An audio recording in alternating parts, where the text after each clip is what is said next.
Sir இது dead end sir. நீயா ஏன் டெட்ன்னு சொல்ற?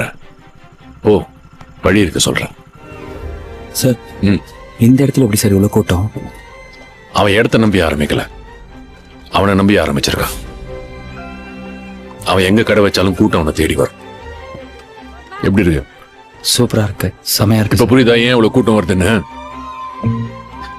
திருநெல்வேலியில இருட்டு கடை பத்தி தெரியுமா? ஆ தெரியும் சார். ஒரு காலத்துல கோயில் எதிர்த்தாப்புல கரண்டே இல்லாம இருட்டுல ஆரம்பிச்சுது. அதனாலதான் பேர் இருட்டு கடை. ஆனா இப்ப கோயில் எங்க இருக்குன்னு கேட்டா இருட்டு கடைக்கு எதிர்க்க இருக்குன்னு சொல்லுவாங்க. ஒருத்தன் நினைச்சா தன் திறமையால ஒரு லேண்ட்மார்க்கே மாத்த முடியுன்றதுக்கு அது உதாரணம். ஒரு பொருள் அங்க மட்டும்தான் கிடைக்கும்னா அது எங்க இருந்தாலும் கூட்டம் தானா தேடி வரும்.